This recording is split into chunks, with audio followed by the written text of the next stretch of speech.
Good morning students. आज मैं आपको पार्ट 4 शब्द विचार समझाने जा रही हूँ। बच्चों, पिछले वीडियो में आपने जाना था कि स्रोत या उत्पत्ति के आधार पर शब्द के 4 भेद होते हैं: तत्सम, तद्भव, देशज और विदेशी। आज मैं आपको इसके आगे का पार्ट समझाने जा रही हूँ। रचना के आधार पर, रचना या बनावट के आधार पर शब्दों को निम्नलिखित 3 भागों में बांटा गया है: रूढ़ शब्द, यौगिक शब्द और योग रूढ़ शब्द। रूढ़ शब्द वे शब्द जो किसी एक अर्थ या चीज के लिए निश्चित हो गए हैं, उन्हें रूढ़ शब्द कहते हैं। दूसरे शब्दों में वे शब्द जिनका प्रयोग किसी विशिष्ट अर्थ के लिए किया जाता है, उसे रूढ़ शब्द कहते हैं। इन शब्दों का कोई दूसरा अर्थ नहीं होता है तथा टुकड़े करने पर भी इनका कोई स्वतंत्र अर्थ नहीं निकलता है। जैसे अगर हम पानी शब्द को लें तो इसमें से पा और नी, इन दोनों को अलग करें तो पा का अपने आप में कोई अर्थ नहीं निकलता है और नी का भी कोई अर्थ नहीं निकलता है। रूढ़ शब्द के अंतर्गत आने वाले कुछ शब्द हैं: पानी, सूरज, पृथ्वी, हरा, नीला, पीला, आकाश, प्रकाश, आदमी इत्यादि। यौगिक शब्द, यौगिक यानी योग से बनने वाला। वे शब्द जो 2 या 2 से अधिक शब्दों या शब्दांशों के योग से बनते हैं, उन्हें यौगिक शब्द कहते हैं। इन दोनों शब्दों के अपने स्वतंत्र अर्थ होते हैं और ये दोनों ही शब्द मिलकर किसी दूसरे ही अर्थ का बोध कराते हैं। जैसे चाय और वाला, इनको अगर हम मिला दें तो शब्द बनेगा चाय वाला। इसी प्रकार दूध और वाला, इन्हें अगर हम मिला दें तो शब्द बनेगा दूध वाला। डाक प्लस घर, इनको अगर हम मिलाते हैं तो शब्द बनता है डाकघर। पुस्तक प्लस आलय, पुस्तक माने किताब और आलय अर्थात घर, पुस्तकालय अर्थात लाइब्रेरी। उपसर्गों के योग से भी यौगिक शब्द बनते हैं।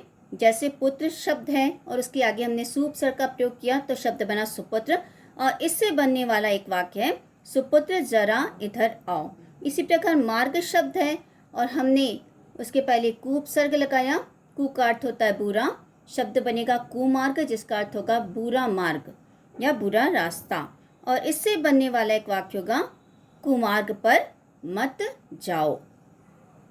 योग रूढ़ शब्द, जो शब्द 2 या 2 से अधिक शब्दों या शब्दांशों से मिलकर बने हों किंतु जिनका प्रयोग सामान्य अर्थ के लिए न होकर किसी विशेष अर्थ के लिए होता है, उसे योग रूढ़ शब्द कहते हैं। जैसे लंबोदर अर्थात लंबा है उदर जिसका, उदर अर्थात पेट, ये गणेश जी के लिए प्रयोग किया जाता है।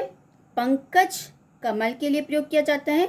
दशानन 10 है मुख जिसके अर्थात रावण के लिए प्रयोग किया जाता है। पीतांबर पीला है वस्त्र जिसका, यह भगवान श्री कृष्ण के लिए प्रयोग किया जाता है।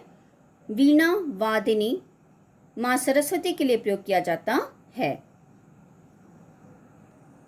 प्रयोग के आधार पर शब्दों को 2 भागों में बांटा गया है। पहला विकारी शब्द और दूसरा अविकारी शब्द।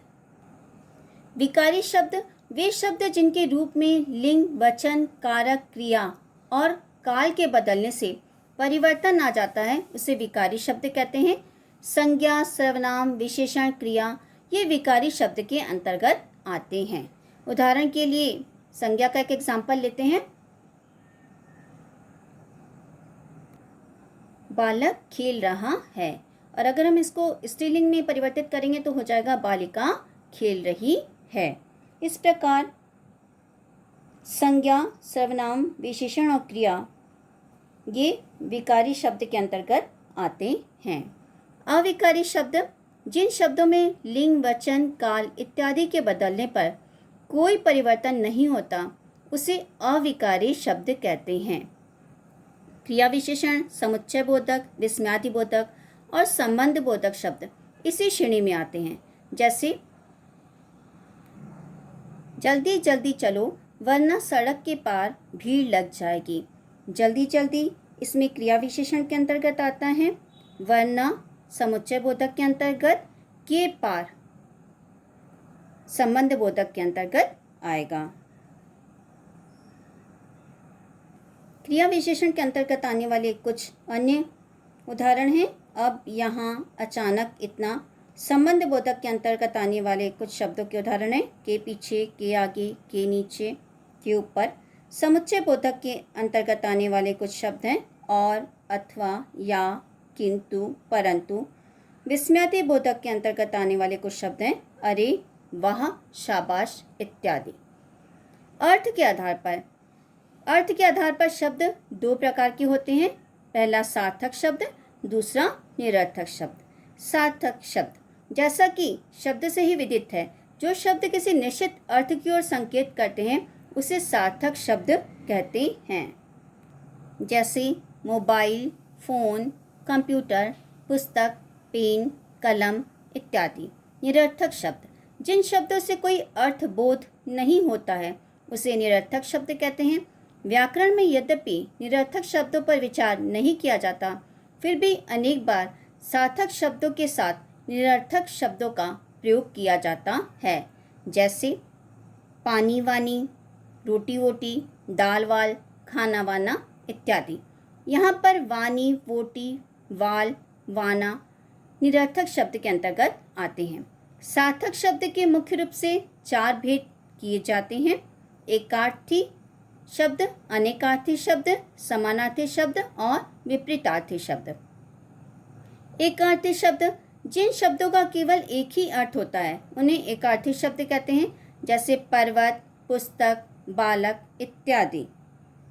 अनेकार्थी शब्द जिन शब्दों के एक से अधिक अर्थ होते हैं उन्हें अनेकार्थी शब्द कहते हैं। जैसे बाल के अर्थ हैं सिर के बाल और गेहूं आदि के बाल। इसी प्रकार सोना शब्द के दो अर्थ हैं, सोने की क्रिया और दूसरा एक धातु। समानार्थी शब्द कुछ शब्दों के अर्थ एक समान होते हैं, उन्हें पर्यायवाची या समानार्थी शब्द कहते हैं। जैसे वृक्ष का समानार्थी है पेड़, तनु।